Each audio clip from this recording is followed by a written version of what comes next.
Hello friends, বিপ্লব technical ইনস্টিটিউটে সবাইকে স্বাগতম। আমরা এসেছি আজ একটা সিঙ্গেল ডোর ফ্রিজের প্রবলেম দেখতে।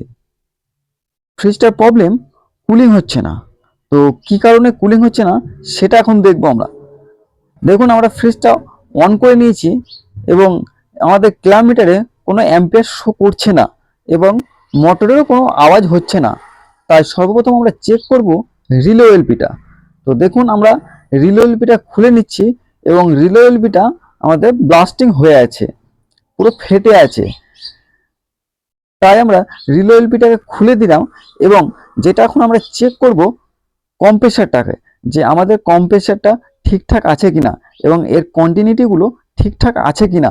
তাই আমরা এর কন্টিনিউটিগুলো ঠিকঠাকভাবে দেখে নিচ্ছি এবং এরপরে যে একটু চেক করব আমাদের শর্ট, যে আমাদের কম্প্রেসার কোনো শর্ট আছে কিনা। তো আশা করি আমাদের কম্প্রেসার কোনো শর্ট নেই, আমাদের কম্প্রেসার ওকে আছে। তো তারপর আমরা একটা স্যামসাংয়ের অরিজিনাল রিলে নিয়েছি এবং এই অরিজিনাল রিলেটাকে এখন আমরা লাগাবো এবং আমাদের যে ক্যাপাসিটারটা ছিল পুরাতন, সেই পুরাতনটাই লাগিয়ে দিচ্ছি। আশা করি পুরাতন ক্যাপাসিটারে কোনো সমস্যা হয় না। তাই আমরা ভালোভাবে পুরাতন ক্যাপাসিটারটা সেট করে কম্প্রেসারের মধ্যে ফিটিং করে দেবো।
ফাইনালি আমাদের রিলে লাগাটা কমপ্লিট হয়ে গেছে এবং ফ্রিজটাকে আমরা অন করে দিয়েছি।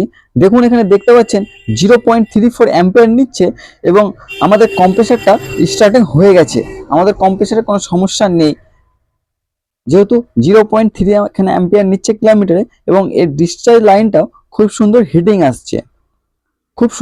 আসছে, এবং সাকশন পাইপটাও খুব সুন্দর ঠান্ডা নামতে লেগেছে।